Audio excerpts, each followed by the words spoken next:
வணக்கம். ஸ்ரீ செல்வ விநாயகர் ஆசியுடன் அனைத்து அன்பு உள்ளங்களுக்கும் என்றும் நலமுடன் வாழ்க பல்லாண்டு என இறைவனை கேட்டுக்கொண்டு உங்களுடன் பேசுவதில் பெரும் மகிழ்ச்சி கொள்கிறேன். இன்றைய சிறப்பு என்னன்னா, வராகி அம்மனை வணங்கி வந்தால் சிறப்பு. அது என்ன காரணத்துக்காக வேண்டுனால் என்ன பலன் அப்படிங்கிறத பத்தி இப்ப சொல்ல போறேன். மெயினாக திருமணம் ஆணாக இருந்தாலும் சரி, பெண்ணாக இருந்தாலும் சரி, தடைப்பட்டு கொண்டே போகுது. திருமணம் என்ன பரிகாரம் செஞ்சாலுமே நமக்கு ஏதோ ஒரு விதத்துல தடங்கள் ஆகிக்கிட்டே இருக்கு அப்படின்னு இருக்கக்கூடியவர்கள், மெயினாக வளர்பிறை பஞ்சமியாக இருந்தாலும் சரி, தேய்பிறை பஞ்சமியாக இருந்தாலும் சரி, வராகி அம்மனுக்கு 5 நெய் தீபம் போடுங்க.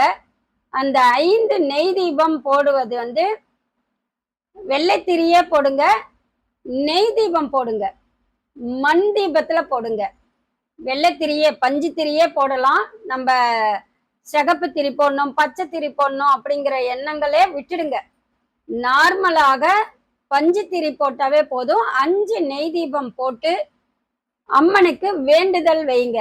எப்படின்னா, அம்மா, எனக்கு திருமணம் தடை ஏற்பட்டு கொண்டே இருக்கிறது. எந்த விதத்துல பார்த்தாலுமே ஏதோ ஒரு காரணம் தடங்கள் ஆயிடுது. அதனால நமக்கு சீக்கிரமாக திருமணம் நடக்க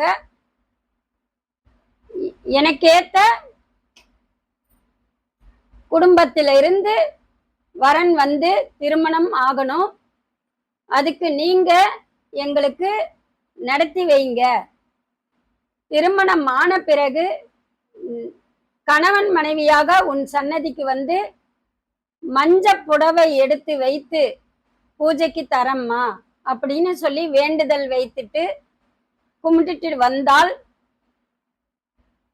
21 வாரத்துக்குள் உங்களுக்கு நல்ல செய்தியே உண்டாகும்.